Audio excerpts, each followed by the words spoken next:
+1 में जब आप थे तो आपके पास एक चैप्टर था सेट रिलेशन एंड फंक्शंस। उसी चैप्टर का एडवांस वर्जन आज भी आपके कोर्स में है, रिलेशंस एंड फंक्शंस। तो कुछ क्लासिफाइड पर्टिकुलर टाइप के रिलेशंस और पर्टिकुलर टाइप के फंक्शंस जो +2 के सिलेबस में है वो मैं आपको सिखाता हूँ। ठीक है, तो स्टार्ट करते हैं। ध्यान से सुनना, समझ में आएगा, दिक्कत नहीं आएगी। तो सबसे पहले हम आपको रिलेशंस पर ले चलते हैं। ये जो सामने दिखता है वो तो क्वेश्चन है इसका, पर हमें थोड़ी फाउंडेशन बतानी है पहले, फिर आपको क्वेश्चन कराऊंगा। तो रिलेशन क्या चीज है वो थोड़ा सा बताते हैं। जैसे सेट ए, एक हेडलाइन है अपनी रिलेशन, एक छोटा सा कोई सेट ए ले लो, 1 2 3 ले लो, सेट बी ले लो 4 5, ए क्रॉस बी। लास्ट ईयर सीखा था आपने कार्टेशियन प्रोडक्ट ऑफ सेट्स, और नहीं सीखा था तो कोई टेंशन नहीं, मैं खुद बता रहा हूं। कार्टेशियन प्रोडक्ट कहते हैं इसको, ए क्रॉस बी को। 1 4 1,4, फिर आएगा 1,5। फर्स्ट एलिमेंट ए से आएगा, सेकंड आएगा बी से। 1 related with 4 and 1 connected with 5। इसी तरह अब 2 4 2 5, इसलिए इसको कार्टेशियन प्रोडक्ट कहते हैं। 2 डायमेंशनल ज्योमेट्री टाइप, 2 4 2 5, फिर 3 4 3 5।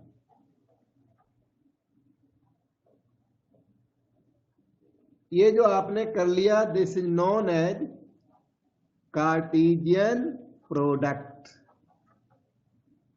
क्योंकि इस प्रोडक्ट की इन्वेंशन की थी रेनी डिस्कार्ड्स नाम के मैथमेटिशियन थे, आर डिस्कार्ड्स। इन्होंने कार्टेशियन प्रोडक्ट इन्वेंट किया था। कार्टेशियन सिस्टम भी इन्होंने ही बनाया। इनके नाम के आगे लगा ना, डिस के आगे लिखा ना कार्ट, तो इनके फ्रेंड लोग, डिस्कार्ड के फ्रेंड लोग इनको कार्ट कहते थे। तो ऐसे जोक में ना इनको कार्ट ही बोल देते थे।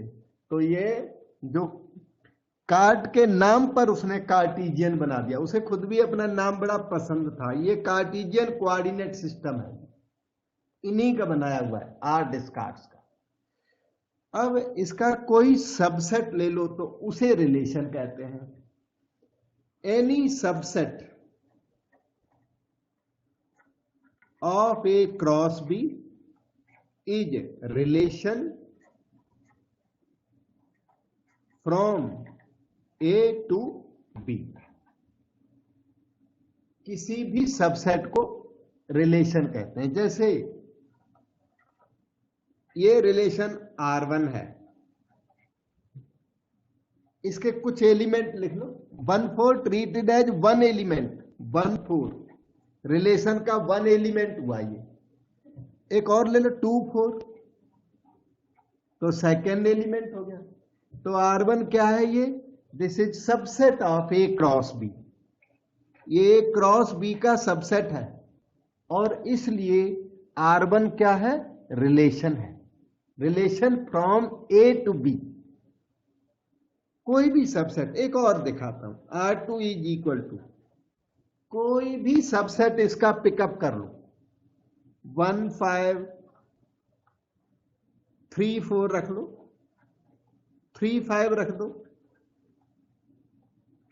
ये ए क्रॉस बी का सबसेट है। ए क्रॉस बी के कुछ एलिमेंट ले लो तो उसको सबसेट कहते हैं। तो ये R1 और R2 दोनों भी रिलेशंस हैं। R1 R2 are relations from A to B. बेटे कहीं पर डाउट आया हो वो पूछो।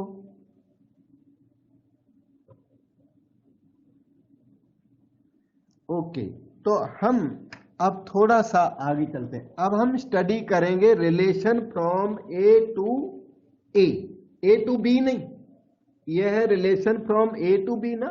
Now we will study relation from A to A. B equal to A होगा, क्योंकि हमारा +2 में इंटरेस्ट रहता है जब बी और ए दोनों इक्वल हो। तो अब हम एक्सप्लेन करते हैं आपको रिलेशन ऑन ए। जिसे रिलेशन ऑन ए कहते हैं उसी को रिलेशन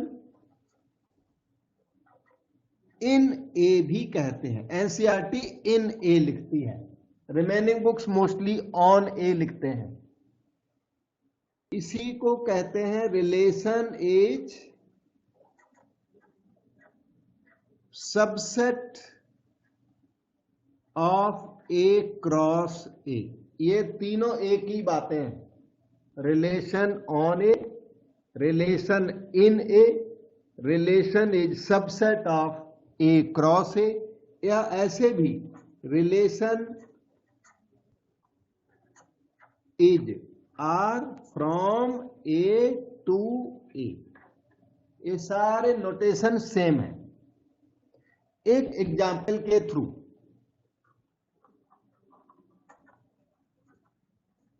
सेट ए ले लीजिए 1 2 3, और बी तो लेना ही नहीं, इसी 1 2 3 को रिपीट करो 1 2 3। एक क्रॉस ए कंसीडर करें। ए क्रॉस ए आएगा, पहचानो। ये जो 1 है ना, 1 को तीनों के साथ मैच करें, 1 1 1 2 1 3, तीनों के साथ मैच कर दिया। 2 को कैच करके सबके साथ मैच करें, 2 1 2 2 2 3। 3 को कैच करके सबके साथ मैच करें, 3 1 3 2 3 3। ये जनरेट हो गया A cross B, A cross A in place of A cross B. A cross A generate हो गया। तो any subset of A cross A is called relation in A. देखना, R1 है आपका 1 1, और कोई एलिमेंट रख लो 2 1, कोई भी। ये क्या है? Is relation in A. इसको बोलेंगे this is relation in A. अच्छा, ऐसे भी बोलते हैं 1 related with A, 1 related with 1, 2 related with 1, 1 comma 1 belongs to R1। 1 comma 1 किसका एलिमेंट है? R1 का। तो इसी को बोलते हैं 1 रिलेटेड विद 1। अगर रिलेशन का नाम R1 रखा है तो यहां बीच में ना R1 आएगा, रिलेशन का नाम R रखा हुआ तो बीच में R आएगा। तो ये चीज और ये चीज सेम है, समझो। 1 comma 1 बिलोंग्स टू R1 या 1 रिलेटेड विद 1, दोनों एक ही बातें हैं। 1 रिलेटेड विद 1।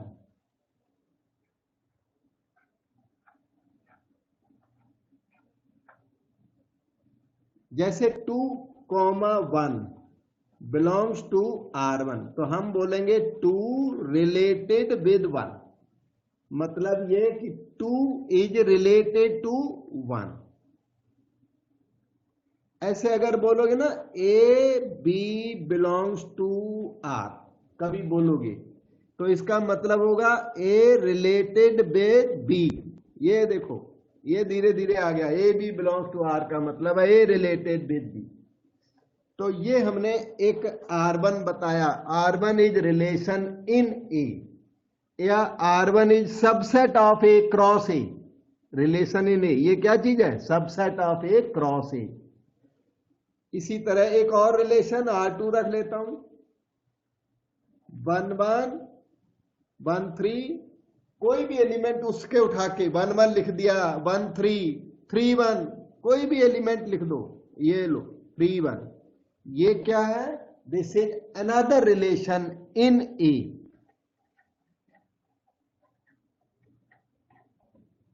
बेटे इस शीट पर किसी को डाउट है, कोई कंफ्यूजन तो फौरन पूछ सकते हो।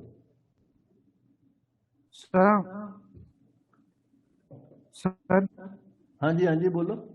सर ये जो आपने कराया था ना 2 रिलेटेड टू 1 वाला, सर ये दोबारा से समझाना। अच्छा, हाँ ठीक है।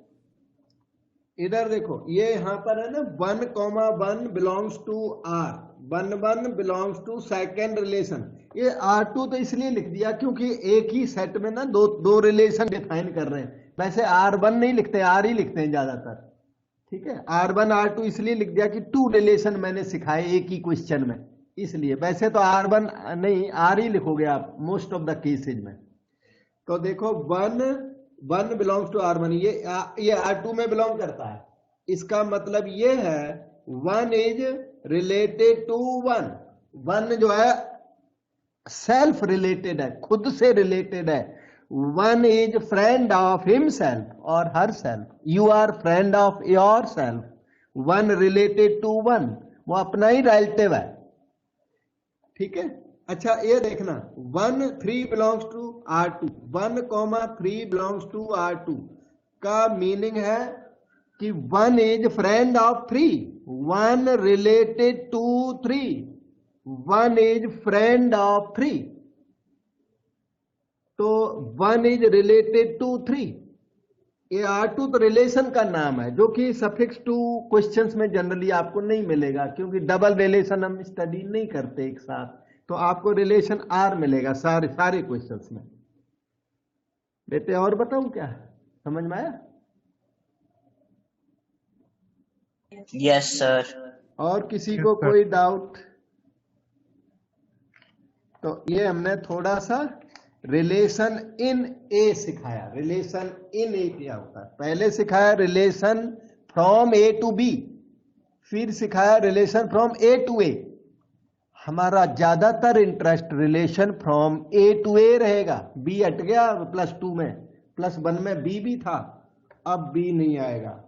ये देखिए सेट। अब हम आपको धीरे धीरे ले चलेंगे इक्विवेलेंस रिलेशन की तरफ। यही आपके कोर्स में मेनली इक्विवेलेंस रिलेशन, मैंने गलत लिख दिया, रिलेशन। तो ये जो वर्ड है इक्विवेलेंस रिलेशन, वो हमारे सिलेबस में है, इसकी तरफ हम ले चलते हैं। इक्विवेलेंस रिलेशन तब होता है जब कोई रिलेशन R, कोई भी रिलेशन R 3 टाइप का होगा। पहला होगा कैसा? रिफ्लेक्सिव। आपका रिलेशन कैसा होना चाहिए? रिफ्लेक्सिव। आपका रिलेशन कैसा होना चाहिए? सिमेट्रिक। आपका रिलेशन कैसा होना चाहिए? ट्रांजिटिव। अगर आपका relation reflexive, symmetric and transitive हो तो इसे इक्विवेलेंस रिलेशन कहते हैं। एक बैलेंस्ड रिलेशन, इक्विवेलेंस रिलेशन के लिए आपके रिलेशन को 3 टाइप का होना चाहिए। Your relation should be reflexive, your relation should be symmetric, तीनों वर्ड याद करो, your relation should be transitive. अब आप पूछोगे ये रिफ्लेक्सिव क्या होता है? मतलब कभी आपको इक्विवेलेंस रिलेशन पूछा जाए तो आपको ये तीनों चेक करने पड़ेंगे कि आपका रिलेशन रिफ्लेक्सिव है क्या, आपका रिलेशन सिमेट्रिक है क्या, आपका रिलेशन ट्रांजिटिव है क्या। तो अगर ऐसा है तो वो इक्विवेलेंस रिलेशन होगा। अब रिफ्लेक्सिव क्या होता है? रिफ्लेक्सिव होता है कि आपके रिलेशन में ना x, x belongs to R। आपके रिलेशन में x, x टाइप के सारे एलिमेंट बिलोंग करने चाहिए। इसके अलावा और भी हैं तो ठीक है, लेकिन x, x टाइप के एलिमेंट रिलेशन में होने चाहिए। तो रिलेशन को बोलते हैं रिफ्लेक्सिव। मतलब सेट के सारे एलिमेंट एक्स कैसे हों, सेल्फ रिलेटेड हों, X comma X belongs to R. आपके रिलेशन आर में 1 1 2 2 3 3 टाइप के सेट ए जो जिसके ऊपर रिलेशन डिफाइंड है, सेट के सारे एलिमेंट यहाँ बिलोंग करते हो रिलेशन में। 1 1 2 2 3 3 4 4 टाइप के एलिमेंट बिलोंग करते हो, तो कहते हैं रिलेशन कैसा है, रिफ्लेक्सिव। तो रिफ्लेक्सिव की पहचान क्या है, X is related to itself. ध्यान दो, एक्स बिलोंग्स टू आर, इसे बोलोगे X is related to itself, you are friend of yourself. तो एक्स रिलेटेड टू इटसेल्फ, तो क्या होता है, रिफ्लेक्सिव होता है। अब अभी मैं एग्जाम्पल दूंगा, अच्छा थोड़ा सा इसे आइडिया ले लो बस। सिमेट्रिक क्या होता है, आपके रिलेशन में अगर x कॉमा वाई बिलोंग करता है, तो अगर x Y belongs to R है तो वाई एक्स वहां जरूर होना चाहिए। x Y belongs to R implies y comma X belongs to R. मतलब अगर उसमें 3 2 बिलोंग करता है आर के अंदर, तो वहां 2 3 भी नजर आना चाहिए। अगर उसके अंदर 4 5 एग्जिस्ट करता है आर के अंदर, 4 5, तो 5 4 जरूर होना चाहिए। अगर वहां 7 8 एग्जिस्ट करता है तो 8 7 जरूर होना चाहिए, और 7 8 एग्जिस्ट नहीं करता है तो कोई बात नहीं, लेकिन अगर वहां 7 8 है आपके रिलेशन में तो 8 7 भी होना चाहिए। तो ऐसे रिलेशन को सिमेट्रिक कहते हैं। सिमेट्रिक का मतलब बराबरी का रिलेशन, मतलब X is friend of Y, तो y should also be friend of x। ऐसा ना हो कि x likes y but y does not like x, तो ये सिमेट्री नहीं हुई। x तो y का फ्रेंड है लेकिन y x का फ्रेंड नहीं है, तो ये सिमेट्री तो हुई नहीं। सिमेट्री तब होगी जब x is friend of y must imply y is also friend of x।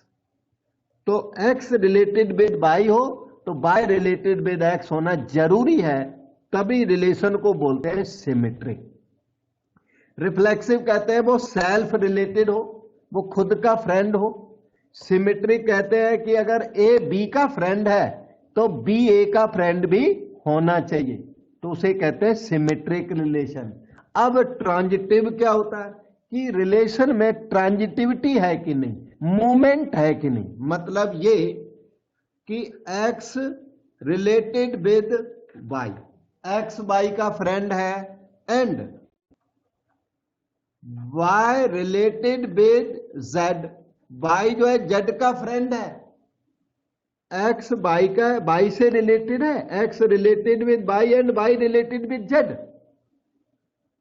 तो आपको ये देखना पड़ेगा, अगर ये दोनों चीजें दी हैं तो आपको देखना पड़ेगा कि x और z फ्रेंड्स हैं कि नहीं, x रिलेटेड विद z है कि नहीं।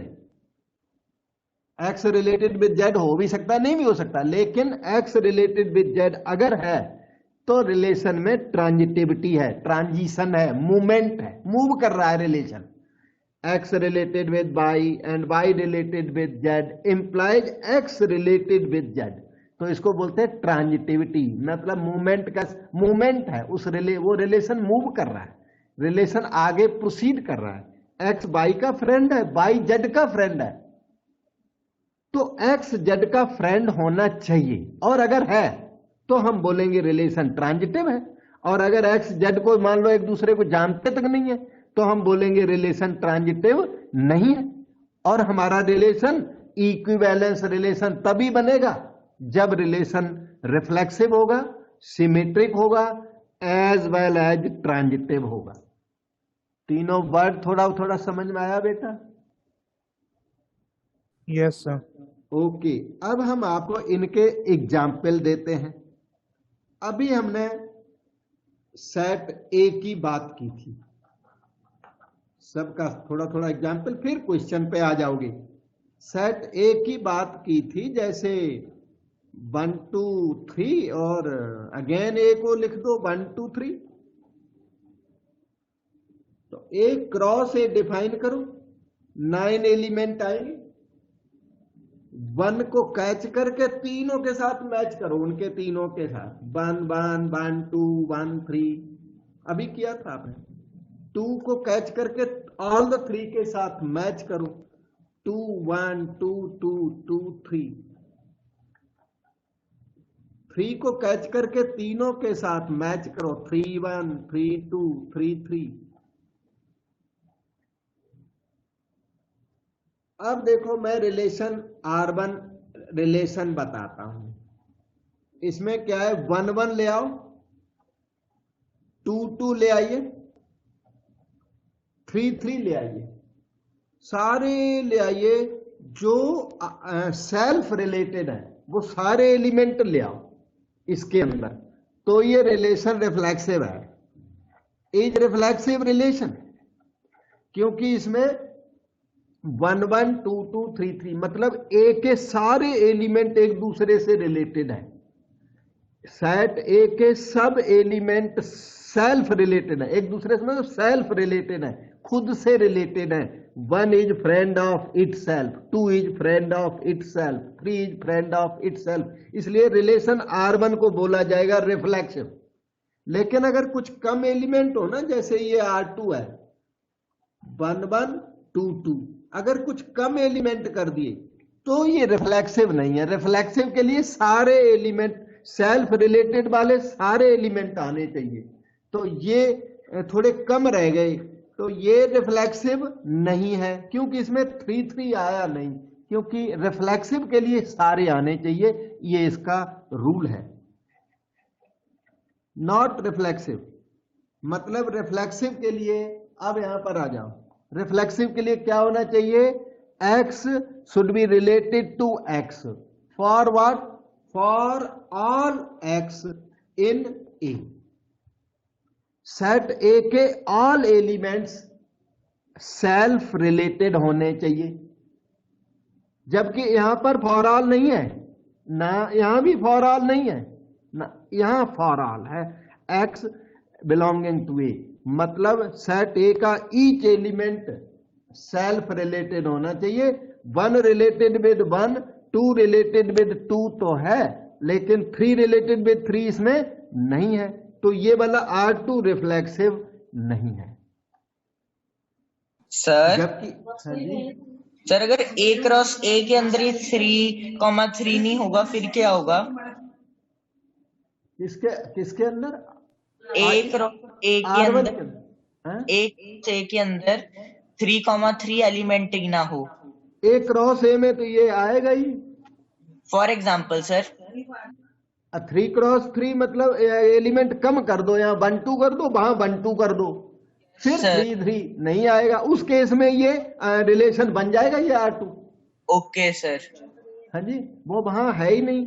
सेट ए के मतलब सेट ए के अंदर अगर 1 2 3 3 एलिमेंट हैं तो तीनों भी रिलेटेड होने चाहिए, और सेट ए के अंदर मान लो 3 है ही नहीं, तो 2 एलिमेंट तो वो 2 एक दूसरे से रिलेटेड होने चाहिए। ठीक है सर हाँ? सर अभी R1 के अंदर सर जब 1 2 या 1 3 भी हो तो सर तब भी सर रिफ्लेक्सिव होएगा? होगा। एक सेकंड, एक सेकंड, ये रहा R3, देखिए इधर 1 1 2 2 3 3 रिफ्लेक्सिव वाले, तो ये तीनों एलिमेंट होना बहुत जरूरी है। इसके अलावा आप कोई और एलिमेंट लिख दो, सपोज करो 2 3 लिख दो, तो ये अब भी रिफ्लेक्सिव है। लेकिन ये 1 1 2 2 3 3 का होना जरूरी है, उसके अलावा कुछ और प्रेजेंट है तो रहने दो, कोई टेंशन नहीं, तो ये रिलेशन आपका फिर भी रिफ्लेक्सिव है। ठीक है, ओके। अब हम आपसे आगे की बात करते हैं। सिमेट्रिक वर्ड को एक्सप्लेन करता हूं। सिमेट्रिक क्या है, जैसे कि ए क्रॉस ए से ही उठाना, ए क्रॉस ए में बेसिक जो सेट है आपका ए क्रॉस ए, ये रिलेशन आपने R4 ले लिया, उसी का सबसेट। जैसे 1 2 ले लिया तो साथ में 2 1, जैसे 1 3 ले लिया तो साथ में 3 1। ये रिलेशन सिमेट्रिक है।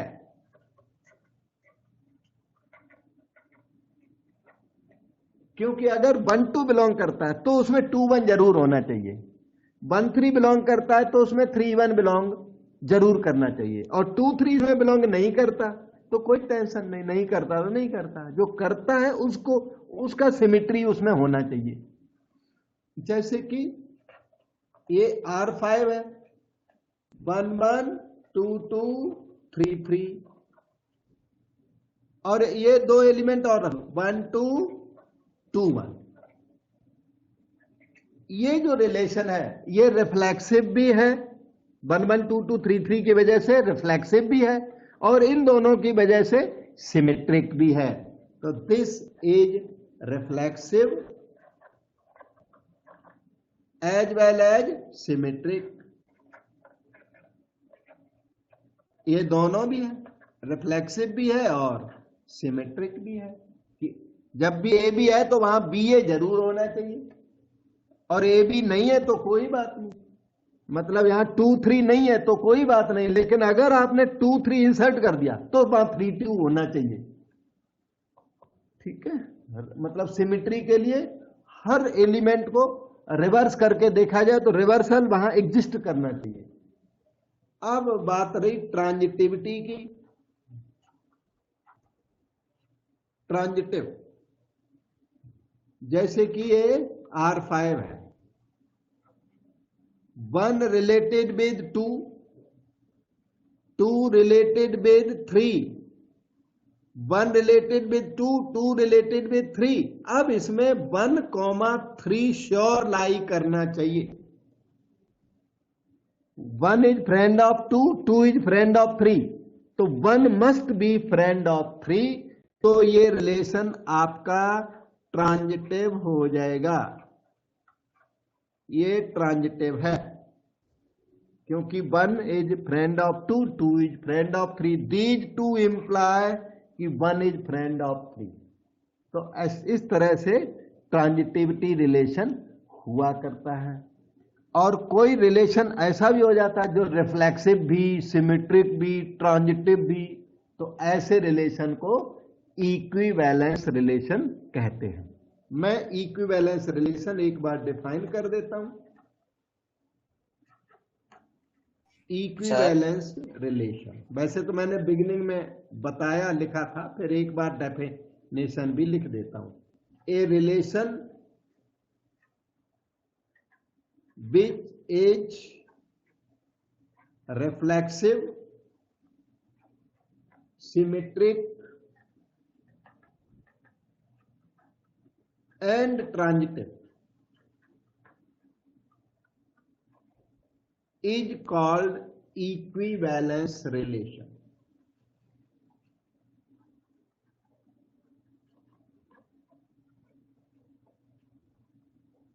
एग्जाम में इसी के क्वेश्चन आया करते हैं। इक्विवेलेंस रिलेशन जनरली प्रूव करने को आया करता है।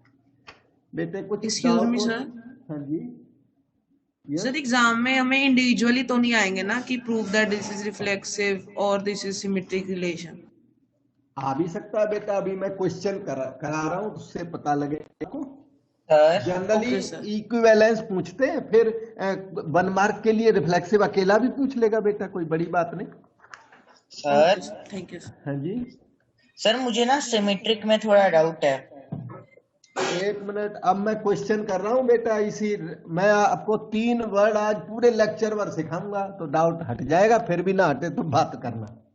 Okay sir. ठीक है, टेंशन मत लो आप। देखो अभी क्वेश्चन वो 3 वर्ड ही सिखाने आज के पूरे लेक्चर। एक वर्ड का नाम है रिफ्लेक्सिव, एक का नाम है सिमेट्रिक, और एक का नाम है ट्रांजिटिव। बस 3 ही वर्ड सिखाने हैं, तो चौथा वर्ड आज की डेट में सिखाऊंगा ही नहीं आपको।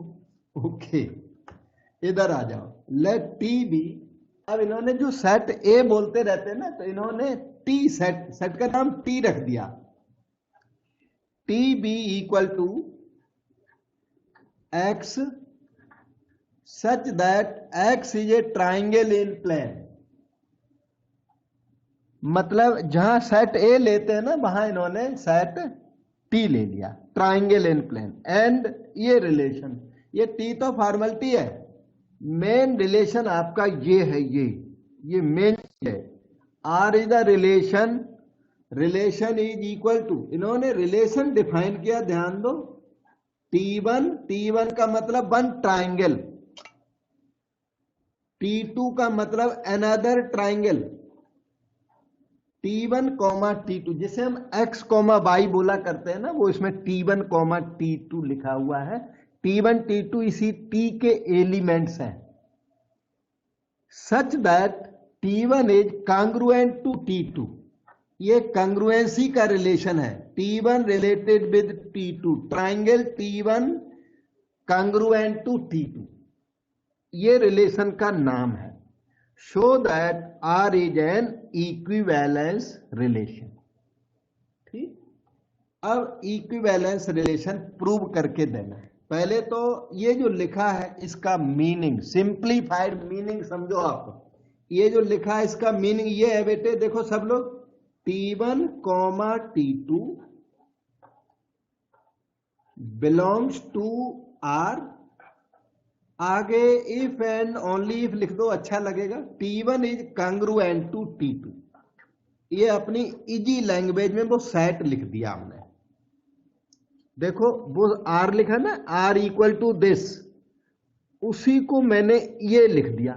देखो T1 T2 belongs to R if and only if T1 is congruent to T2, ये डेफिनेशन बन गई क्वेश्चन की। जब भी आप बोलोगे ना A comma B belongs to R, तो हम फौरन बोलेंगे A कांग्रुएंट टू B है क्या, A कांग्रुएंट टू B है तो A B belongs to R, सही बात। और A कांग्रुएंट टू B नहीं है तो A B belongs to R वाली बात गलत। ये वाली बात तभी ट्रू है जो T1 और T2 कांग्रुएंट हो।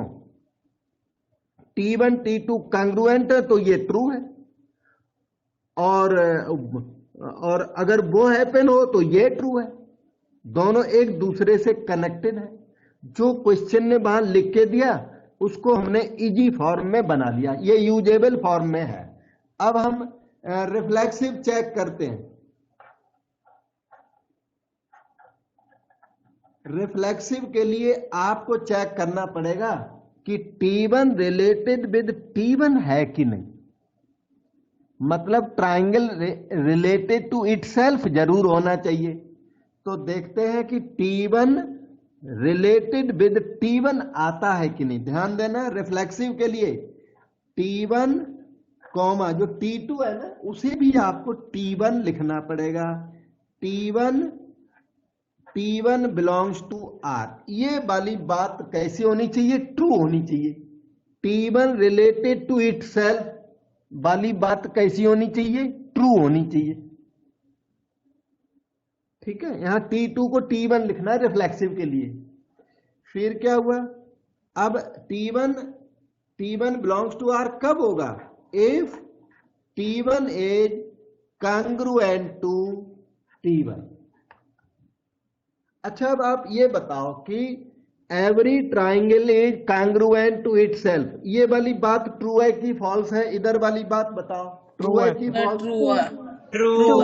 True. Every triangle is congruent to itself, ये है ट्रू, ये वाली बात है ना ट्रू है। अगर ये वाली बात ट्रू है तो ये भी ट्रू हो गई, और ये ट्रू हो गई तो आपका रिलेशन रिफ्लेक्सिव हो गया। ये हमने क्या किया, T2 रिप्लेस बाई T1 कर दिया, और जो रिजल्ट आया वो कैसा आ गया, ट्रू, और इसलिए रिलेशन आपका रिफ्लेक्सिव है। अब डाउट पूछो बेटा।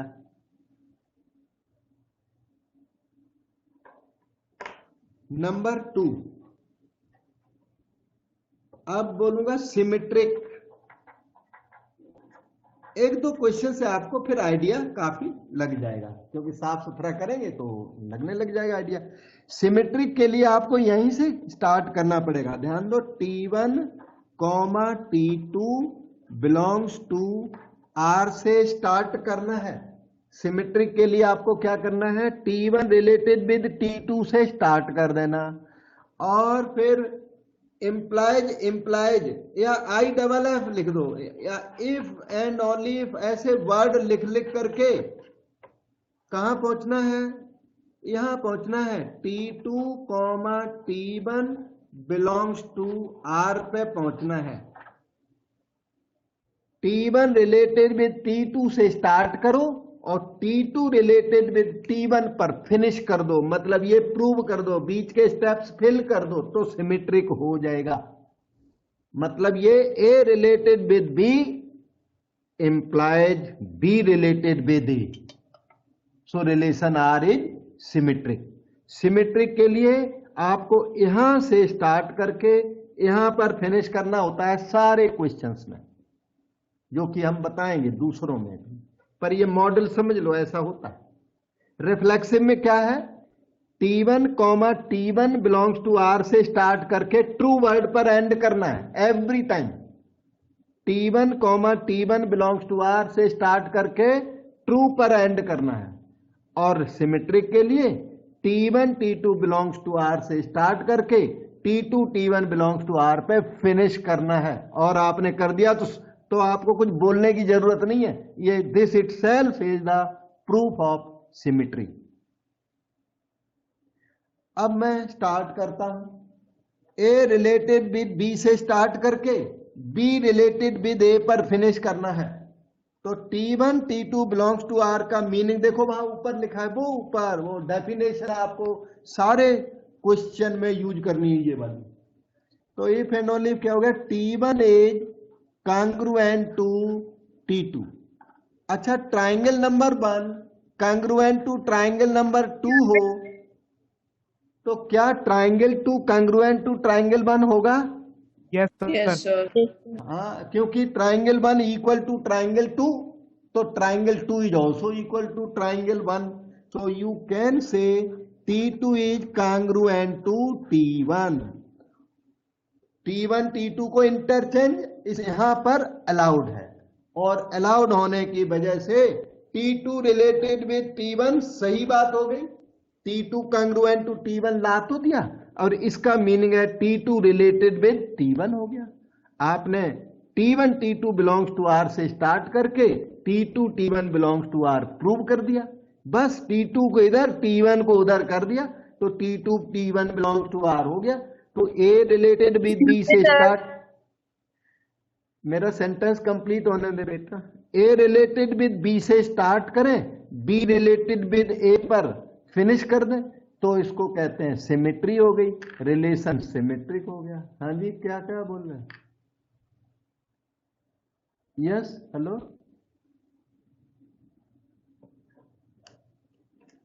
ओके। तो अब मैं चलता हूं, डाउट पूछ लो बेटा, क्योंकि ये एग्जाम में आएंगे इसी टाइप के क्वेश्चन। ये खुद 2008 का क्वेश्चन है, एनसीईआरटी का भी है प्लस एग्जाम पेपर का भी है, तो दोनों है सर। तो अब हम आपको ट्रांजिटिविटी करके देते हैं। रिफ्लेक्सिव हो गया, सिमेट्री, अब इसकी ट्रांजिटिविटी लर्न करें। मेन डेफिनेशन आपकी ये है,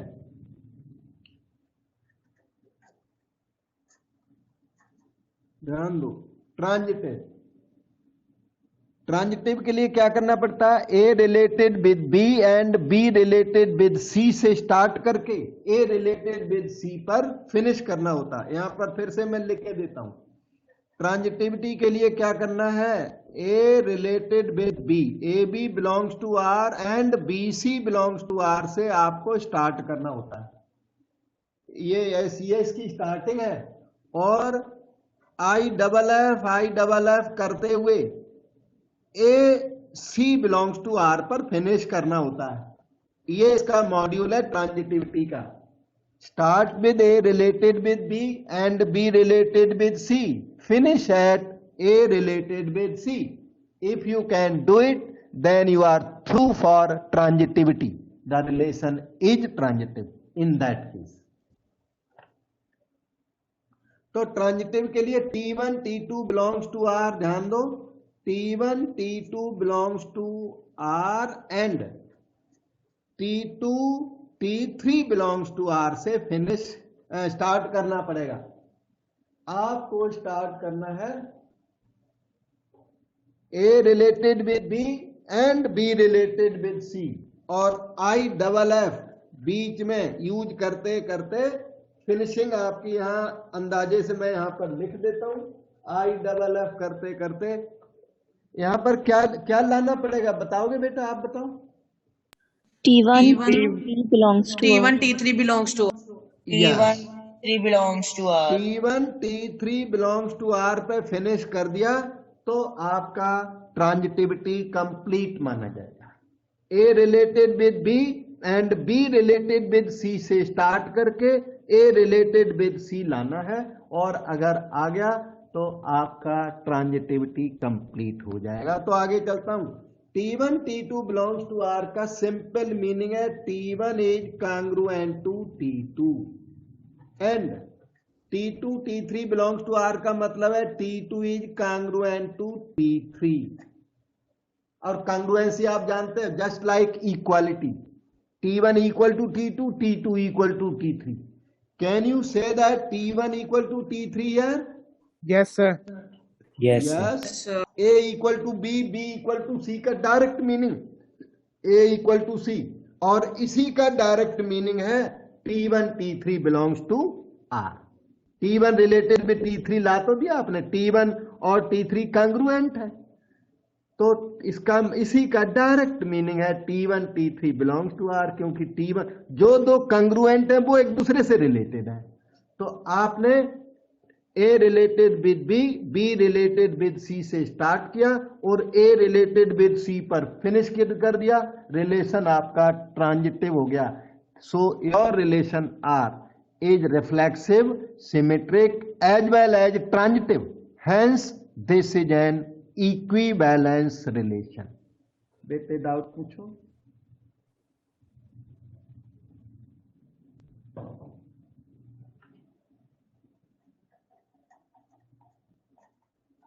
R is an equivalence relation. अब एग्जाम में अगर रिफ्लेक्सिव पूछे तो अकेला रिफ्लेक्सिव प्रूव कर देना, सिमेट्रिक पूछे तो सिमेट्रिक प्रूव कर देना और इक्विवेलेंस पूछे तो सारे प्रूव कर देना।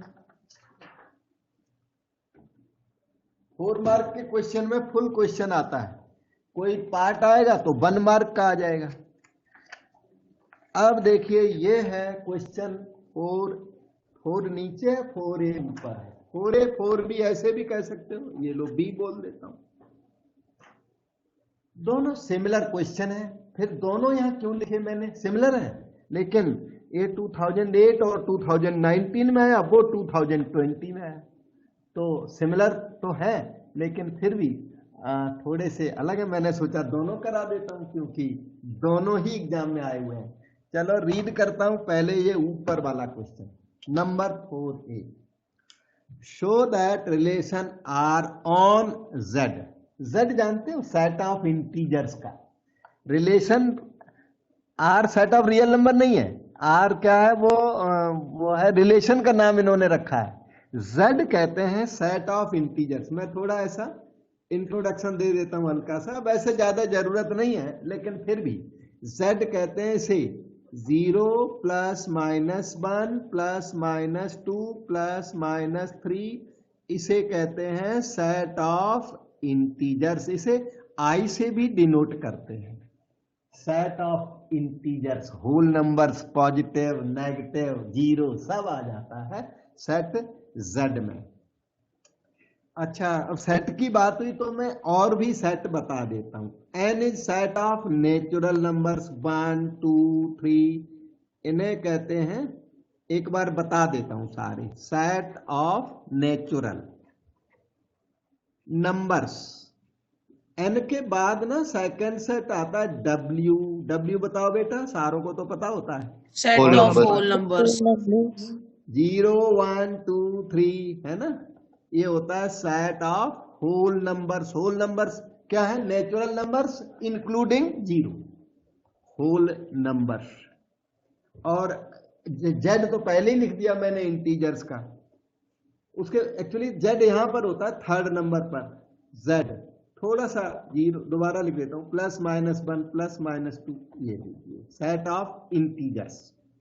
जेड के बाद अगला सेट है क्यों, क्यों फॉर व्हाट रैशनल बताओगे? Number. Rational set number. Of rational number. Rationals, yes, rational number, जैसे कि 22/7 rational number, 3/4 rational number, 4/9 rational number, P Y Q form का कोई भी नंबर रेशनल होता है। तो अगला सेट होता है इरेशनल नंबर, जिसे हम IR से डिनोट कर देते हैं, IR से। तो इरेशनल नंबर, जो नंबर रेशनल नहीं है, जैसे कि पाई। अच्छा, पाई पता तो होगा ना, पाई इरेशनल है, पता है आपको? पाई पाई रेशनल नंबर है, लेकिन इसी की वैल्यू रेशनल है 22/7। तो क्या पाई 22/7 नहीं होता? बताओगे आप, कुछ एक्सप्लेन करोगे एक जना? सर नो सर, ये पाए सर, नो सर, पाए सर 22/7 से 3.14। अप्रोक्स होता है। हाँ, 22/7 या 3.14 जो भी है, पर ये अप्रोक्सीमेटली होता है। अच्छा, अप्रोक्सीमेटली होने की वजह से 22/7 कैसा है? रेशनल। वाइल पाई कैसा है? इरेशनल। और एक और नंबर होता है एक्सपोनेंशियल नंबर, ई। किसी को पता है ई की वैल्यू?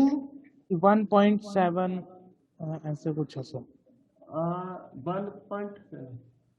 अच्छा, एक्सपोनेंशियल नंबर आपने ठीक 2.7 होता है बेटा, 2.67 ऐसा कुछ है, 2.7 अप्रोक्सीमेटली मान लो आप, 2 से ज्यादा होता है, और वो 3.14 है वो, ये 2.7 लेकर चलिए, 2.7 यूज कर दोगे तो। वैसे ई बता दूं मैं आपको प्रॉपर तरीके से, ई ये होता है 1 + 1/(1 + 1/(2 + 1/(3), खुद आप कैलकुलेट कर सकते हो, 1/(4) continue up to infinity. This number is called exponential number. तो 1 और 1 2 तो यही हो गए, ये 2 हो गया, ये 0.5 हो गया, 1/2, 2.5 यहीं तक हो गया। जो रिमेनिंग सीरीज है वो 0.2 के ऑलमोस्ट इक्वल होती है, तो 2.7 इसलिए होता है। ठीक है, e lies between 2 and 3, e lies between 2 and 3, और पाई इज मोर देन 3 पाई। और तो पाई भी इरेशनल, ई को भी इरेशनल माना क्या होता है मतलब।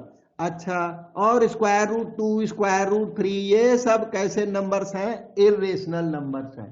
और पाई की बात हुई तो जो पाई है ना, पाई जिसकी वैल्यू है 3.14, सारे वर्ल्ड में, मैथमेटिकल वर्ल्ड में पाई का ना एक पाई डे सेलिब्रेट किया जाता है। पाई डे कौन सा होता है बताओगे? कौन सा डे पाई डे है? जिस दिन पाई को फाउंड किया गया।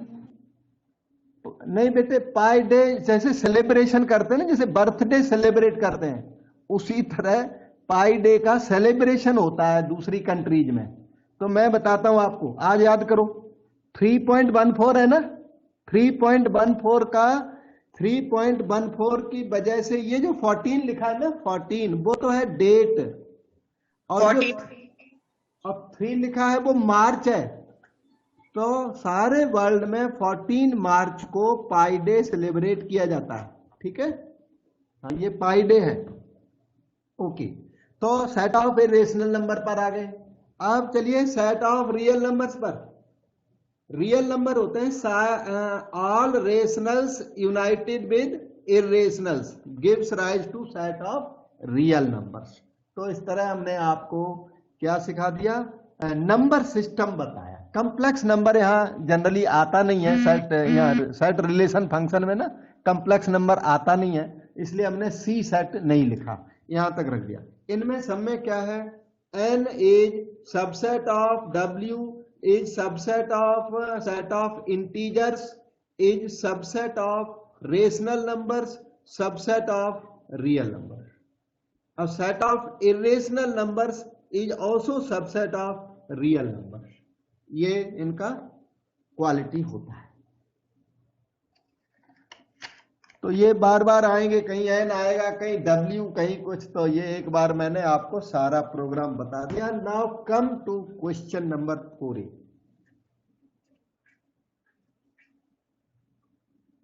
Show that relation R on Z.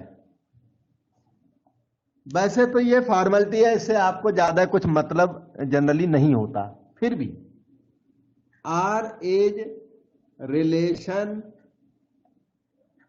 On Z same as R is relation in Z, same as R is subset of Z cross Z.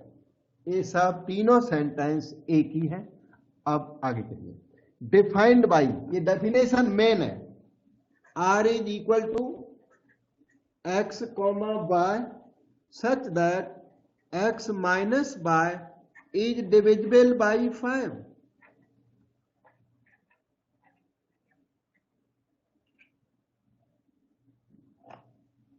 X minus y is divisible by 5 is an equivalence relation. 2020 का latest question, 2021 की तो exam ही नहीं हुई अब तक, तो latest question यही है 2020 का।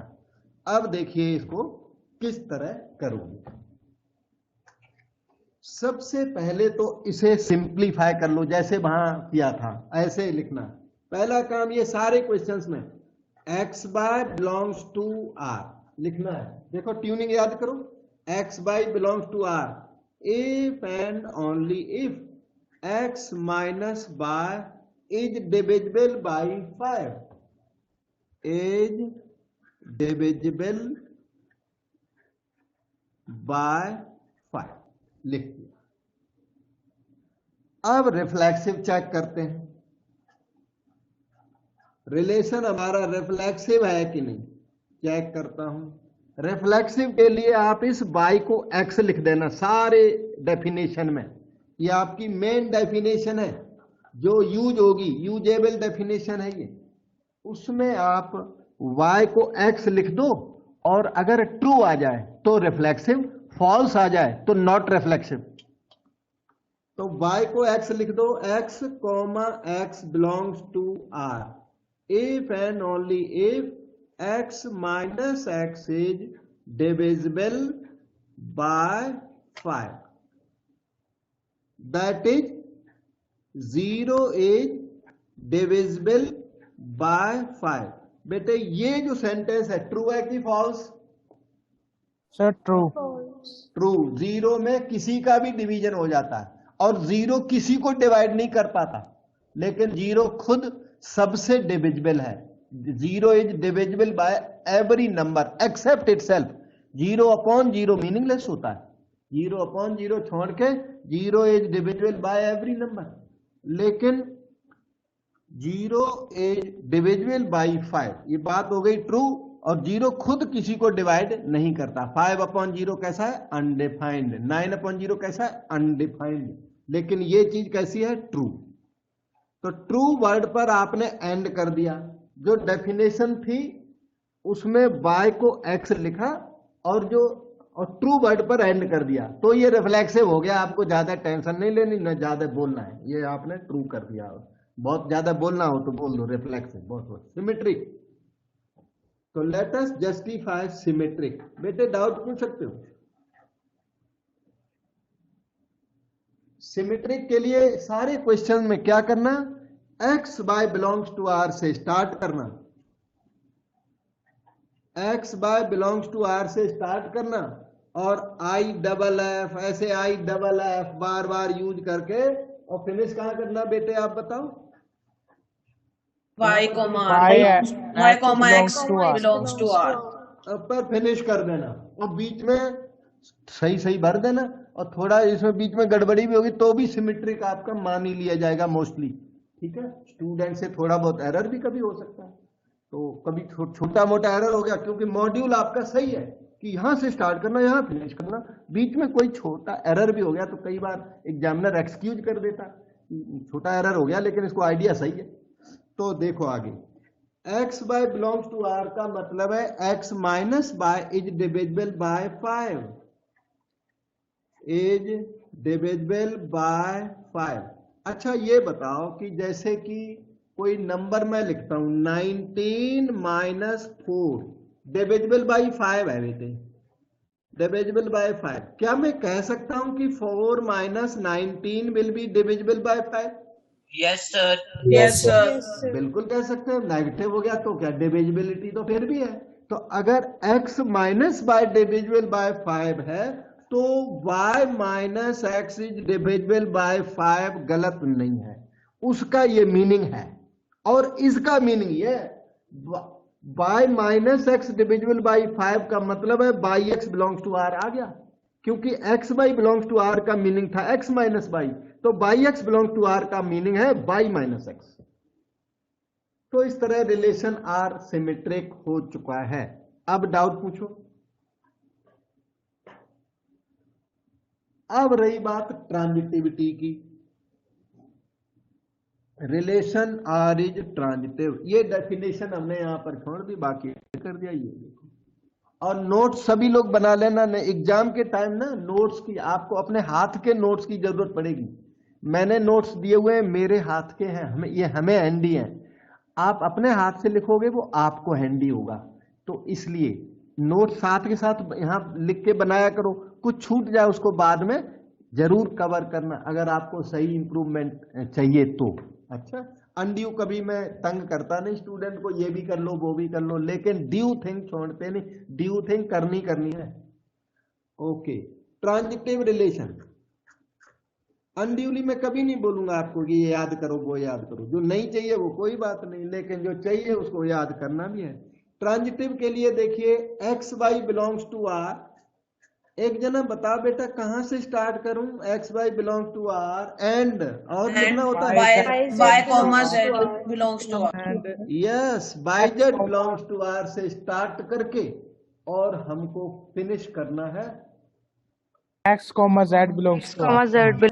आई डबल एफ ऐसे लगा लगा के ना लास्ट में यहां तक आपको दिख रहा है, तो यहां पे लिख देता हूं। तो क्या लाना है बोलो बेटा? X, comma Z belongs to R. X Z belongs to R लाना है।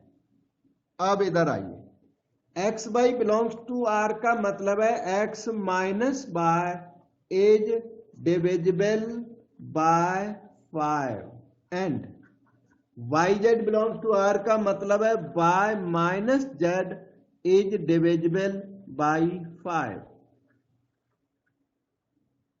अच्छा, टू नंबर्स जो डिविजिबल बाई 5 हो, जैसे एक 25 एक 50, दोनों डिविजिबल बाई 5 हो, तो इनका सम भी डिविजिबल बाई 5 होगा always.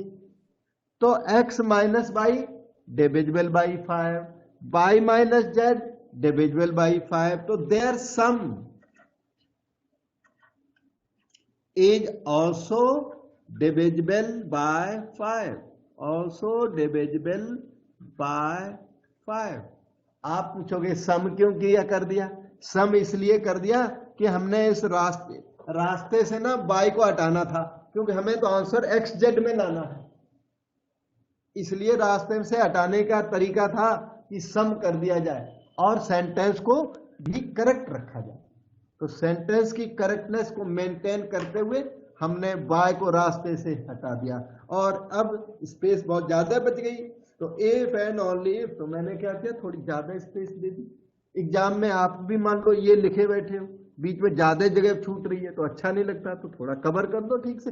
If and only if x minus Z is divisible by 5, और इसका डायरेक्ट मीनिंग है x related with z, so r is an equivalence relation. बेटे डाउट पूछो। Excuse No, me. sir. Excuse me, sir. Yes, sir अगर वहाँ x minus Y की जगह x plus Y होता और आगे y प्लस जेड होता तो हम इनको सब्ट्रैक्ट करते ना। बेटे क्वेश्चन जब अब होगा, हाँ आपकी बात सही है, उस केस में हम सब्ट्रैक्ट करते, ठीक है, उस बाई को रास्ते से हटाना था। बाकी जब क्वेश्चन सामने होगा तो उसमें उसी को सोचना है कि उससे क्या बाई को हटाना है सम आउट, और जब प्लस होते तो नेचुरली फिर हम माइनस करते, और क्या बाई को हटाना ही था। So we move on to next question. So questions are एकदम significant. Undue question, time killing वाला एक आधा भी क्वेश्चन नहीं है इसके अंदर कि टाइम किल कर दिया जाए वैसे ही। ये सिमिलर क्वेश्चन है, देखना। Show that relation R in the set Z of integers given by the following. इसमें लिखा है R equal to A B such that 2 divides A minus B. एक सेकंड रुक जाना। Question 4b, R is equal to A comma B such that 2 divides A minus B is equivalence relation। 2019-2008 में आया 2 mark का, और यही question 2020 में आया 4 मार्क का। क्वेश्चन सेम है, कभी 2 मार्क आ जाता है तो कभी 4 का आ जाता है। चलो वो तो कोई बात नहीं। 2019 में ये 2 का आया था, बाद में ये 20 का आया था। आप खुद ही देख सकते हो। ये कई बच्चे पूछते हैं कि सर वो 2020 जो 4 मार्क वाला क्वेश्चन और 2 मार्क वाला क्वेश्चन में फर्क क्या है उसके सोल्यूशन में। तो सोल्यूशन में क्या फर्क है आप खुद बता दो। ये दोनों क्वेश्चन सेम है और मार्क्स इसके अलग अलग है। एक एग्जामिनर ने सोचा ये हल्का क्वेश्चन है 2 मार्क का पूछता हूं, दूसरे एग्जामिनर ने सोचा ये तो हैवी क्वेश्चन है ये मैं 4 मार्क का पूछूंगा। तो 2 और 4 मार्क के क्वेश्चंस में कोई शार्प डिवाइडिंग लाइन नहीं है। वही क्वेश्चन एक ईयर 2 मार्क का आ रहा है, दूसरे ईयर टू 4 मार्क का आ रहा है, क्वेश्चन सेम है। ठीक है, तो 2 और 4 मार्क के इसी तरह 1 और 2 मार्क के क्वेश्चन में कोई शार्प डिवाइडिंग लाइन नहीं है, पर 1 और 4 मार्क क्वेश्चन में फर्क है। 1 और 4 में फर्क है। जैसे ये क्वेश्चन 1 मार्क का नहीं है, श्योरली 1 मार्क का नहीं है, एग्जैक्टली ये 3 मार्क का क्वेश्चन है। रिफ्लेक्सिव का 1 मार्क, सिमेट्रिक का 1 मार्क और ट्रांजिटिव का 1 मार्क। 3 मार्क का क्वेश्चन है। यही रीजन है कि कभी ये 2 का आ जाए, एक कम का, कभी एक ज्यादा का आ रहा है। वैसे truly speaking the question is of 3 marks. तो 3 मार्क का क्वेश्चन कई बार एग्जाम में पेपर में होता नहीं है, तो इसलिए वो इधर उधर एडजस्ट कर रहे हैं। ओके, ये तो वैसे ही मैंने थोड़ा बोला। तो इसे इक्विवेलेंस रिलेशन लाना है नंबर 1। और क्वेश्चन अभी करके हटे हो तो मैं थोड़ा सा शॉर्टकट में बता देता हूं। रिफ्लेक्सिव के लिए ध्यान दो, a comma a belongs to R लाना होता है। अच्छा, डेफिनेशन तो लिख ही देता हूं यहां पर, a comma b belongs to R if and only if. ये हमेशा लिखना है 2 डिवाइड्स ए माइनस बी। ये लिखने से क्या है आपको आराम पड़ेगा। ये जो बीच में लिखा ना, इससे हमेशा आराम पड़ जाता है। इससे हमें खुद को आराम रहता है। जब ये लिख लेता हूं तो आराम से क्वेश्चन हो जाता है, स्टूडेंट भी समझ लेता है, मुझे भी आराम पड़ता है बताने में। तो a belongs to R if and only if 2 divides A minus a, मतलब कि 2 डिवाइड्स 0। 2 डिवाइड्स 0, ट्रू या फॉल्स? ट्रू। 2 0 को डिवाइड करता है, तो 2 इज डिविजिबल बाय 0 नहीं है, यह है 2 डिवाइड्स 0, जो कि ट्रू। सो रिफ्लेक्सिव हो गया। Number 2, symmetric. ये थोड़ा फास्ट करूंगा अभी करके तो हटे उसको। सिमेट्रिक के लिए क्या करते हैं, A B belongs to R से स्टार्ट करके और B A belongs to R पे फिनिश करना है। तो A B belongs to R का मीनिंग है कि 2 डिवाइड्स ए माइनस बी। अच्छा, 2 अगर 9 माइनस 5 को 2 डिवाइड करता है तो 5 माइनस 9 को भी डिवाइड करेगा। ए माइनस बी को डिवाइड करता है तो बी माइनस ए को भी डिवाइड करेगा। ठीक है, तो 2 डिवाइड्स बी माइनस ए, जिसका कोई प्रूफ देने की जरूरत नहीं है। 9 माइनस 5 को डिवाइड करता है तो 5 माइनस 9 को डिवाइड करेगा। और 2 डिवाइड्स बी माइनस ए का डायरेक्ट मीनिंग है बी रिलेटेड विद ए, क्योंकि ओरिजिनल डेफिनेशन का ए बी आपने इंटरचेंज कर डाला, बी को ए को बी बना दिया, बी को ए बना दिया, तो B A belongs to R हो चुका है। रिलेशन आपका सिमेट्रिक हो चुका है। ट्रांजिटिव, ट्रांजिटिव का स्टार्टिंग बताओ बेटे। AB belongs to R and BC belongs to R. to R. A B belongs to R and B C belongs to R से स्टार्ट करके आपको A C belongs to R पर finish करना होगा। बस इतने से काम बन जाएगा।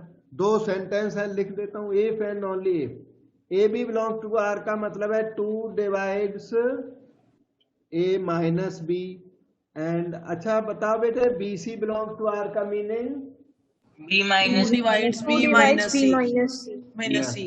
और जिसको आता है वो चुपके से मत बैठना, बोलना है। अच्छा बोलने से अच्छा होता है। साइलेंट बैठा हुआ स्टूडेंट अच्छा नहीं लगता, बोलता हुआ स्टूडेंट अच्छा लगता है, पर एवरी टाइम नहीं, जब मैं पूछूं तभी बोलना। Okay 2 divides A minus B and 2 divides b minus c. अगर मैं मुझे ना रास्ते से बी रिमूव करना है, क्या किया जाए? A minus B plus B minus C is To divisible also by divides A minus B plus B minus C. हाँ, रास्ते से बी हटाना है तो बी हटाने का तरीका दिखता है। अच्छा आपको पता है कि अगर 2 अच्छा डिवाइड्स का साइन ऐसा होता है, अभी मैं और एक्सप्लेन कर दूंगा। 2 डिवाइड्स 4, अच्छा 2 डिवाइड्स 8, तो इसका मतलब है कि 2 डिवाइड्स 4 प्लस 8 ऑल्सो। ये डिवाइड्स का साइन है मैथमेटिक्स के अंदर, पर आप इसे यूज कम करना क्योंकि सारे लोग इसे जानते नहीं है। वो अपॉन वाला दूसरा साइन है, ये डिवाइड्स का साइन है। एक वो अपॉन वाला होता है ना 2/4, ये वाला, ये है 2/4 और ये है 2 डिवाइड्स 4। दोनों में फर्क समझो लाइनों में। ये तो सारे लोग जानते हैं, यूज में है। ये कुछ कम यूज में है। जैसे हमारे बताने से पहले किसी स्टूडेंट को पता था? सही बताना बेटा, डिवाइड्स का साइन। No sir. हाँ, तो ये कम यूज में है, इसलिए आप इसे यूज मत करना। अच्छा लेकिन करेक्ट देखो, दोनों में फर्क है ना। 2 वो 2/4 है और ये 2 डिवाइड्स 4 है। ओके, तो ए सी बिलोंग्स टू आर हो गया। तो इसका मतलब क्या हो गया कि रिलेशन आपका ट्रांजिटिव, सो इक्विवेलेंस रिलेशन। शॉर्टकट में लिख देता हूं, आर इज इक्विवेलेंस रिलेशन। ठीक, और आपने खूब समझा, अच्छी बात है समझना चाहिए। अभी मैं नेक्स्ट क्वेश्चन आपको करके देता हूं।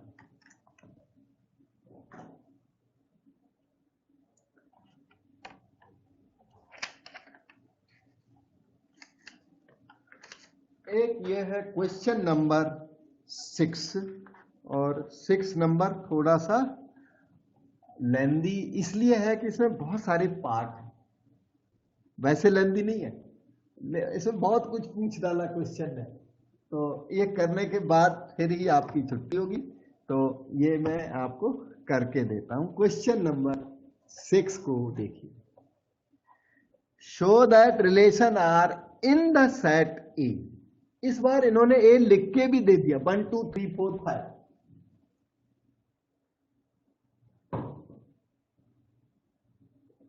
सेट ए 1 2 5, जब जरूरत होगी तब यहां लिखूंगा। आप एग्जाम में सॉल्यूशन के साथ जरूर लिखिए, अभी तो क्वेश्चन सामने है। ये है 1 2 3 4 5 गिवन बाय दिस। ये रिलेशन मेन तो ये है, A B such that mod A minus B is even. Show that this relation R is an equivalence relation. तो इसके फर्स्ट पार्ट में आपको इक्विवेलेंस रिलेशन प्रूव करना है, जो कि नॉर्मल बात है, अनकॉमन नहीं है। इक्विवेलेंस प्रूव करना है, ठीक है। तो इक्विवेलेंस के लिए डेफिनेशन तो लिखनी होती है। तो यह है अपना फर्स्ट पार्ट, जिसे हम इक्विवेलेंस नाम दे देते हैं। हाँ, उसके अंदर आपको प्रूव करना होता है रिफ्लेक्सिव, सिमेट्रिक एंड ट्रांजिटिव। तो पहले तो रिलेशन का नाम क्या है, देखो, A B belongs to R if and only if mod A minus B is even. ये जरूर लिख लेना, ये बिगिनिंग में। इससे आधा क्वेश्चन तो इसी से सॉल्व हो जाता है। और ये जिसने नहीं लिखा उसको क्वेश्चन हार्ड पड़ेगा बहुत। अच्छा, रिफ्लेक्सिव,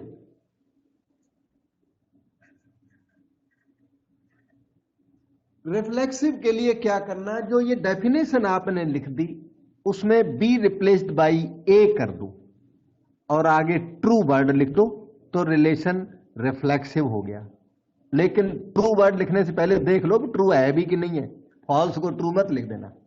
तो a comma a belongs to R if and only if mod A minus A is even. बेटे बताओ ये ट्रू है कि false? 0 is even, true. True. True आ गया, रिफ्लेक्सिव हो भी गया। सिमेट्रिक, सिमेट्री के लिए आपको पता है A B belongs to R से स्टार्ट करना है, आई डबल एफ एक दो जगह लिख के कहां फिनिश करना है? comma A belongs to B comma A belongs to R. R पे फिनिश कर देना, बीच में थोड़ा बहुत भी लिख दोगे तो चल जाएगा। वैसे तो आपको करेक्ट लिखना आ गया, so you must write the things correctly. A B belongs to R if and only if mod A minus B is even.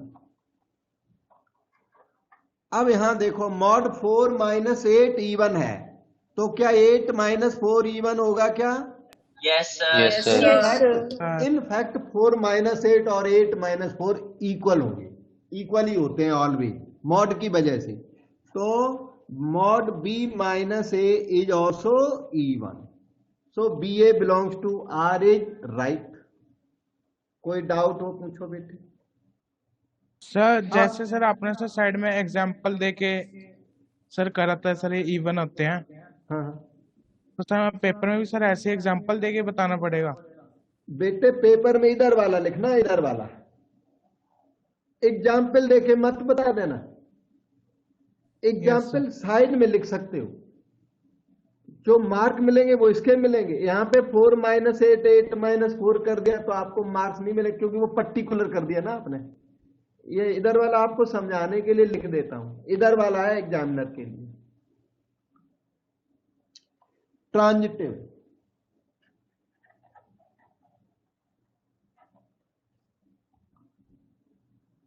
Transitivity के लिए आपको A B belongs to R and अब मैं क्या लिखूं बेटे? B comma Sir, C B belongs belongs to to R.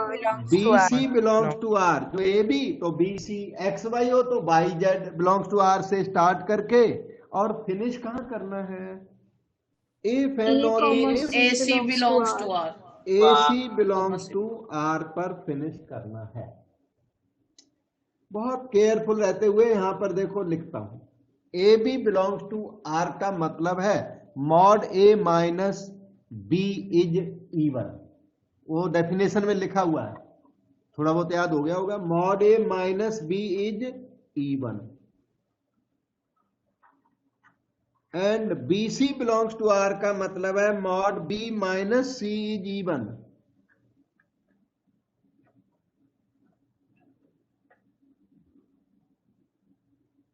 अब कोई बताएगा अगला सेंटेंस क्या हो जो मुझे बी रिमूव करना है? सर इन्हें ऐड करेंगे। मॉड्स को ऐड करोगे तो बी से बी कटेगा नहीं, मॉड को खोलना पड़ेगा पहले। रिमूव करेंगे।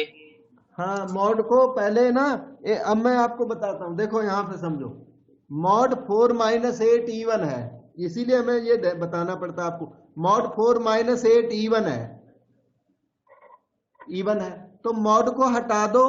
4 माइनस 8 जो है वो ऑड तो नहीं बन जाता, वो भी तो इवन रहता है ना। मॉड 4 माइनस 8 इवन है तो 4 माइनस 8 भी इवन होगा। तो मॉड ए माइनस बी इवन है तो ए माइनस बी भी इवन होगा। इस बार आपको मॉड हटाने की जरूरत पड़ गई। मॉड हटने के बाद भी नंबर अगर इवन था तो वो अब भी इवन बना रहेगा। Mod B minus see even है तो बी माइनस सी भी इवन होगा। मॉड को हटाने के बाद इवन नंबर ऑड नहीं बन जाता, वो इवन ही बना रहता है। ये सामने एग्जाम्पल। अब दोनों को ऐड कर सकते हो, मॉड के होते हुए ऐड नहीं ऐड तो कर सकते हो, बी से बी कटेगा नहीं, मॉड के होते हुए बी से बी कैंसिल नहीं कर सकते। अब सही है। अब आप a minus B plus B minus C, sum of even number से इवन, दो इवन नंबरों को सम करोगे तो क्या आएगा? इवन। तो this is even. Even numbers का सम इवन होता है, ऑड नंबर्स का सम क्या होता है? और इवन नंबर्स का सम Even. इवन, तो ऑड नंबर्स का sum even. Even. Yes, odd number को ऐड करो तो भी इवन आता है और इवन्स को ऐड करो तो भी इवन आता है। ओके, बी से बी कट गया, ए minus see even, 4 minus 8 even है, तो मॉड 4 माइनस 8 भी इवन होगा। एक सेंटेंस और डालना पड़ेगा, mod A minus C is even, क्योंकि इवन नंबर का मॉड लेने से वो ऑड नहीं बन जाता, फिर से मॉड लगाना पड़ेगा। देखा आपने, अपना पर्पस सॉल्व करने के लिए मॉड को रिमूव किया और अपना पर्पस सॉल्व करने के लिए मॉड लगा भी दिया, और ए सी बिलोंग्स टू आर पर एंड कर दिया। स्टेप्स में कहीं भी डाउट लगे तो आप पूछो बेटा, ट्रांजिटिविटी के पर्टिकुलर। सर सर हमने सर जब मॉड रिमूव करा था तो सर हम माइनस का साइन नहीं लगाएंगे, क्योंकि सर हमें ये सर ये नहीं दे रखा है ना a minus B is positive. यहाँ पे लिखा है mod a minus B even लिखा है ना, यस सर। तो मॉड 4 माइनस 8 इवन लिखा हुआ है, ठीक है? ठीक है कि नहीं है? Yes sir. तो मॉड हटा दो, 4 माइनस 8 ऑड तो नहीं बनाना। और सर पर सर नेगेटिव आएगा ना, और सर एक बात, इधर उधर मत भागो, नंबर। इधर सुनो, हमारी बात सीधे सीधे सुनिए। मॉड को हटा देने से इवन आया क्या? No sir. नहीं, मॉड को हटा के इवन नहीं आया, ये सर इवन आया, यस सर आया। तो मॉड ए माइनस बी इवन है, तो मॉड को हटाने के बाद जो भी कुछ आएगा वो इवन आएगा। आप कोई एग्जाम्पल बता दो जहां मॉड इवन हो और मॉड को हटाने के बाद ऑड आ जाए, ऐसा कोई एग्जाम्पल बताओ, तब तो बात ठीक है आपकी। Mod B minus see even है, मॉड को हटाने से ऑड नंबर कभी नहीं बनेगा, अगर बनता हो तो बात करो। और इवन नंबर्स का सम कैसा होता है? इवन। कोई भी सेंटेंस में मिस्टेक है वो आप पूछो, इधर उधर लिखने का कोई फायदा नहीं। सर क्लियर है? हाँ क्लियर है, बिल्कुल ओके।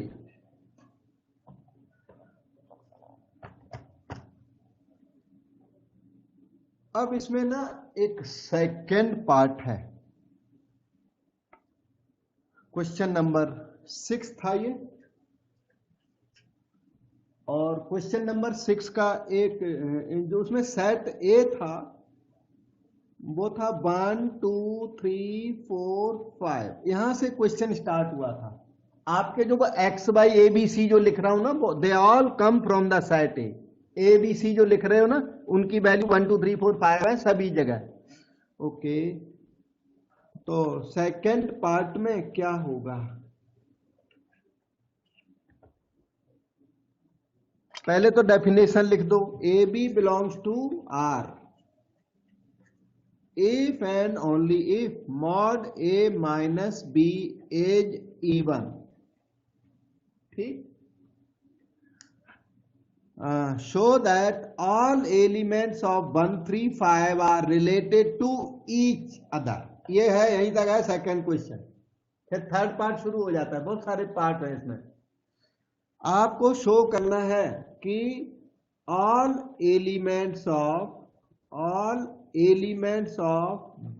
3 5, एलिमेंट्स को शॉर्टकट में ELTS लिख देते हैं। अच्छा, आर रिलेटेड टू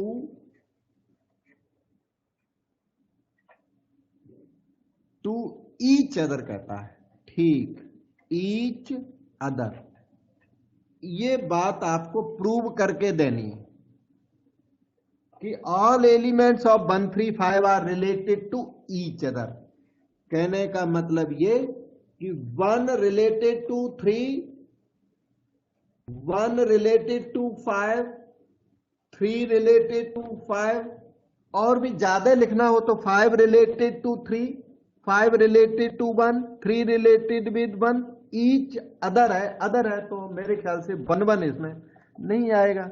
तो इस तरह से एटसेट्रा, आप 3 ही बता दो, एनफ है, ठीक है ना। तो 1 3 बिलोंग्स टू आर वाली बात सही है कि गलत, ये देखना पड़ेगा कि 1 रिलेटेड विद 3 है क्या, 1 रिलेटेड विद 5 है क्या, 3 रिलेटेड विद 5 वाली बात ट्रू है क्या। ये बात अगर सारी बातें ट्रू आ जाएं तो आपका ये प्रूव हो जाएगा। All elements of 1 3 5 are related to each other. 1 3 से रिलेटेड है, 3 1 से रिलेटेड है, 3, 1 भी यहाँ आएगा, बस सारे लिखने एटसेट्रा लिख देना, 3 बहुत है एग्जाम्पल।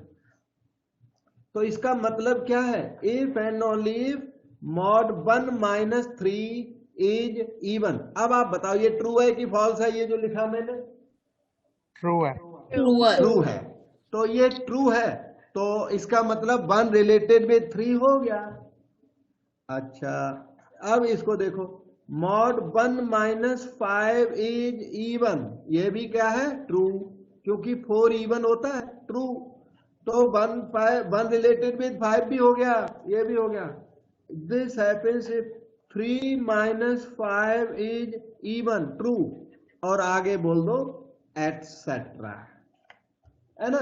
3 एग्जाम्पल दे दिए। वैसे तो इसमें ना 3 1 बनता है, 5 1 बनता है, 5 3 बनता है, सब लिखे जाओ।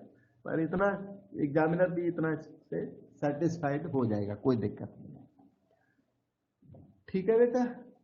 अब इसमें एक अगला पार्ट है, कहता है ऑल एलिमेंट्स, यहां पे रीड करो, all elements of 2 4 are related to each other. ये सिमिलर पार्ट है, फिर भी मैं थर्ड पार्ट लिख देता हूं। Third part, all elements of 2 4 are related to each other, of this are related to each other. इसमें ज्यादा, इसमें 2 ही बनते हैं, 2 4 और 4 2। 2 4 belongs to R, 4 2 belongs to R, क्योंकि 2 ही बनते हैं तो दोनों लिख देता हूं। If and only if mod 2 - 4 is even, ये वाली बात क्या हो गई? ट्रू। तो ये if and only 4 - 2 is even, ये वाली बात कैसी हो गई? ट्रू। और इसलिए थर्ड पार्ट कंप्लीट हो गया। और डाउट मुझे लगता होगा नहीं, फिर पूछ लो।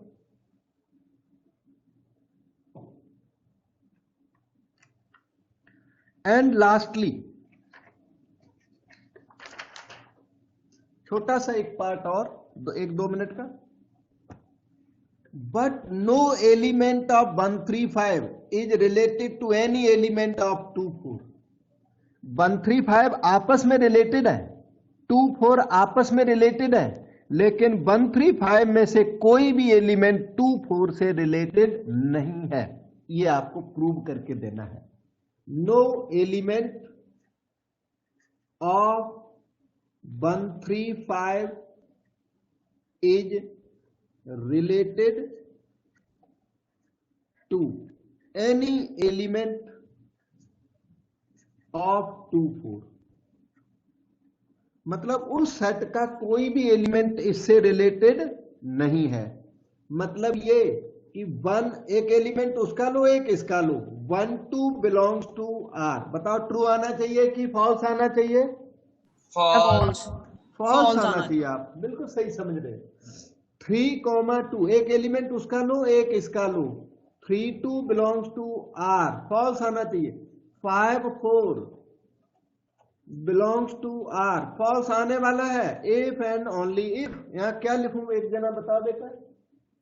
1 - 2 is mod not 1 even. - 2 is even. Even. हाँ, तो क्या ये इवन है? मॉड ऑफ -1 इवन है क्या? False. False. False. फॉल्स।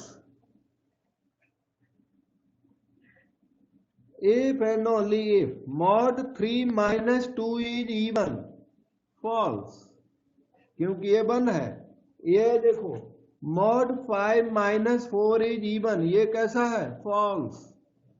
तो इसका मतलब क्या है कि 1 3 5 इस सेट का कोई भी एलिमेंट दूसरे सेट से रिलेटेड नहीं है। हालांकि 1 3 5 they are related to each other, 2 4 are related to each other, but 1 is not related with 2, 1 is not related with 4, 3 is not related with 2, बाकी एटसेट्रा लिख देता हूं। ठीक है, 1 2 3 2 1 2 3 2 5 2, एक और कई आने थे, 2 3 लिख दिए, फॉल्स आए, सारे फॉल्स आए, उसका कोई भी एलिमेंट इससे रिलेटेड नहीं आएगा। वैसे तो मैंने ठीक लिखा 1 2 फिर 1 4 बनता था, फिर 3 2 3 4 5 2 5 4, कई सारे बनते हैं, पर एक्सेट्रा लिख दिया, कवर हो गया। और एग्जाम में आ जाए थोड़ा ज्यादा लिख दोगे तो और अच्छा है, नहीं लिख दोगे तो कोई बात नहीं, ना एक्सेट्रा में कवर हो गया। बेटे कोई डाउट हो ओवरऑल तो